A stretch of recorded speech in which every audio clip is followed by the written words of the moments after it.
One could be attacked from behind while attacking one enemy.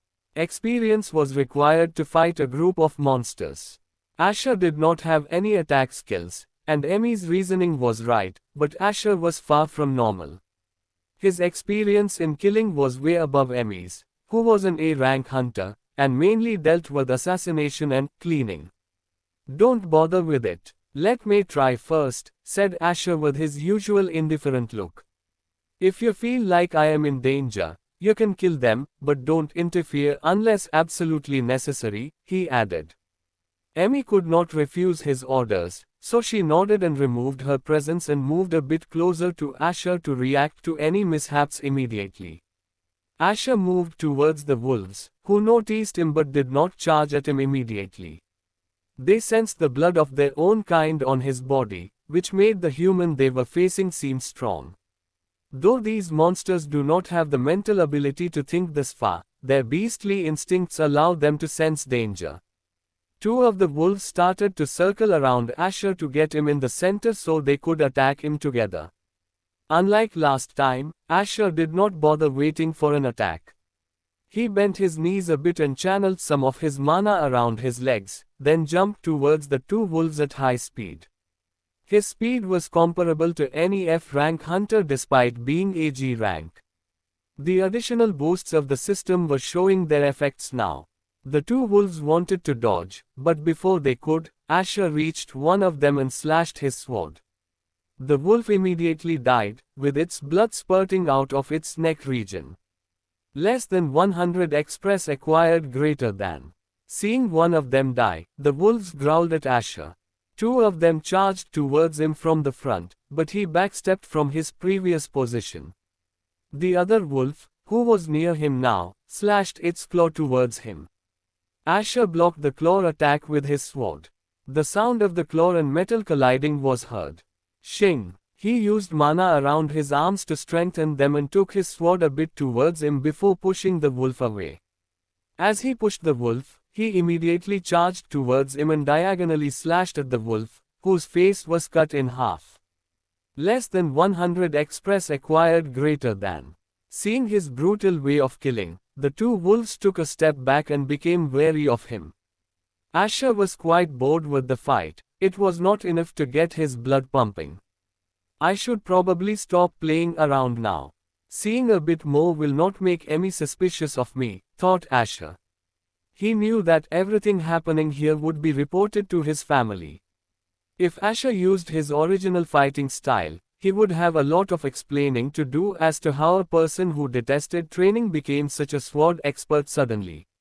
He immediately changed his footwork and channeled his mana into his hands and legs. He dashed forward towards one of the wolves to his right and slashed its stomach as it was trying to back off from his attack. Before giving it any time, he launched his sword straight into the heart area of the wolf. He did not even wait to confirm if his attack killed the wolf or not, and sidestepped to dodge the attack of the wolf next to him. He was aware that the last wolf would try to surprise attack him and prepared accordingly. The wolf was dumbfounded, seeing that its surprise attack had missed. But before it could even turn its body, Asher slashed his sword downward, and its head rolled off the body. Less than 100 express acquired greater than. Less than 100 express acquired greater than. He removed the blood from his blade and unsheathed it while coming back towards Emmy, who was standing there dumbfounded. How? She muttered to herself. Ads by Pub Future. Emmy knew that Asher was a talented genius, and she even knew about his achievement during his awakening. But talent and experience were two different things. One could be talented in sword fighting, but if they never battled with it, mistakes were bound to happen. This was also one of the reasons Arthur allowed Asher to go into the dungeon. He believed that Asher was rushing towards things too early, so he decided to show him what it really meant to be a hunter. He was right about it, but he could never know that Asher's sword mastery was above his as well. Though his body could not handle it right now, his sword art was truly terrifying. Asher, who maintained his usual face, just looked at his maid, who was making quite a funny face right now. Let's go, he said, walking further into the dungeon without waiting for Emmy. Yes, young master. Emmy hurriedly followed behind him. They moved and found 3 more wolves, which Asher killed easily. Less than 100 express acquired greater than. Less than 100 express acquired greater than contemporary romance.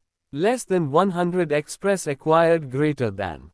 Blue notifications popped directly into his mind, notifying him of his rewards. He ignored them and moved towards his last 2 targets. Fa! Asher breathed out while moving towards them with his sword pointed at the ground. The strong stench of blood around him alarmed them. These 2 wolves were bigger than the last 8 wolves. They were peak G rank monsters. Emmy would have stopped Asher earlier because these monsters were the same rank as him. But seeing his battle prowess, she decided to let him fight. Asher was not bothered by the 2 wolves. He simply dashed towards them. Swish! He swung his sword at the wolf on his right, but the cut was not deep as both wolves jumped away from his trajectory to avoid his attack. Grr! Both of them growled at Asher, who saw that the wolf he ignored had already jumped towards him. He stayed calm and stretched his left foot as he crouched a bit and rotated his body clockwise, performing a low horizontal slash. Swish! He maintained the momentum and sliced the head of the wolf, which was still mid-air above him. Ping less than 100 express acquired greater than. Thup asterisk the body of the wolf dropped to the ground. Asher's face was covered with its blood. His cold-looking face didn't make it much better. He was giving an aura of death subconsciously which made the other wolf unable to move. Even Emmy had a chill in her spine. He didn't wait for the wolf to get out of his frozen state and immediately slashed it in half. Ping. Less than 100 express acquired greater than. Less than level up greater than. Less than 5 attributes points, 2 skill points greater than. He ignored the notifications for the time being and said, "Let's go back for today." Honestly, he could still fight and level up more, but he thought this was enough for today. He would need a lot of explanation to do if he fought more peak G rank monsters. As there will be more peak G rank monsters from this point of the dungeon. Explaining will be too much of a hassle. I will just come alone to hunt and use my bloodline ability as well, Asher thought. His aura which he released earlier had surprised Emmy, but she recovered quickly. Cleanse. Emmy chanted the basic spell which was used by all of the hunters. As its names suggest, this spell was used to clean themselves and their equipment of beast blood and dirt. Thanks. Asher nodded and moved towards where the portal was. They came out of the portal and told the hunters to collect the carcass of the monsters for their use. He moved towards his car and sat down and opened his status while on the way home. Status: Fate Devourer System. Name: Asher von Ravengrevel. Level 2, EXP 0, 2000. Bloodline: Devil's Absorption. Rank: SSS. Blessing: Goddess of Time, sealed.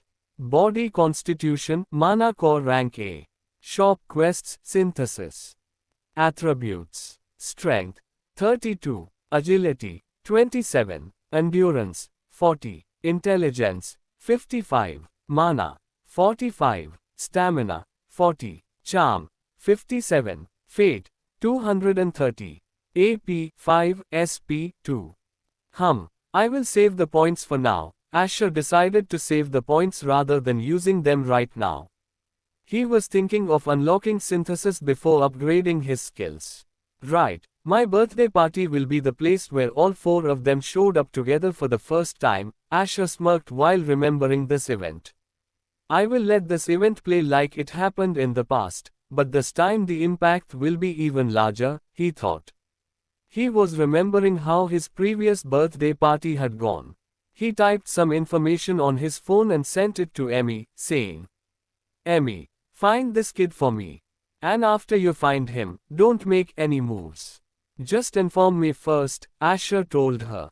Time to return the favors of the past, Asher said while remembering the person he was searching for.